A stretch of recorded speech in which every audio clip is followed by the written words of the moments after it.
நம்ம கோலிவுட் வட்டாரம்னு மட்டும் இல்லாம எந்த வட்டாரம் எடுத்துக்கிட்டாலும் நடிகைகள் விவாகரத்து வாங்குவது வாரம் புது படம் வர்றது போல யாராவது ஒருத்தர் விவாகரத்துக்கு அப்ளை பண்ணிடுறாங்க.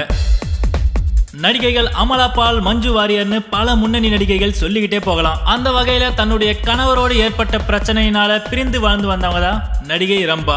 சமீபத்துல தன்னுடைய குழந்தைகளை வச்சுக்கிட்டு என்னால தனியா வாழ முடியல அப்படின்னும், என்னுடைய கணவரோடு மறுபடியும் சேர்த்து வைங்க அப்படின்னும் சென்னை உயர் நீதிமன்றத்தில் ஆட்புணர்வு மனு ஒன்று தாக்கல் செஞ்சிருந்தார்.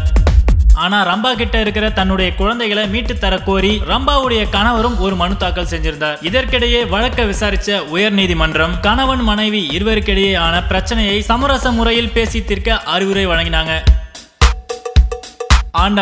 யாரும் எதிர்பார்க்காத ஒரு முடிவு.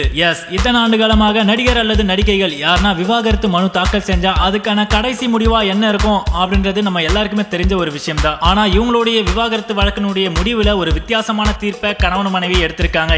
இந்த கேஸினுடைய கடைசியில நடிகை ரம்பா அண்ட் அவருடைய கணவர் இருவருமே சேர்ந்து வாழ விரும்புவதாக மனு தாக்கல் செஞ்சிட்டாங்க. எது எப்படியோ மறுபடியும் கோர்ட் வாசல மிதிக்காம எல்லா மீடியாக்களையும் தலையை காமிக்காம இருந்தாலே போதும். அண்ட் இந்த சமயத்துல நடிகை ரம்பா ஒரு தனியார் தொலைக்காட்சி நிகழ்ச்சிக்கு ஜட்ஜா வர போறாங்க அப்படின்றது குறிப்பிடத்தக்கது. இனி இன்னும் இது போல அடுத்தடுத்த மேலும் சுவாரஸ்யமான விஷயங்களையும் தகவல்களையும் தெரிந்து கொள்ள சப்ஸ்கிரைப் பண்ணுங்க பக்கா டிவி.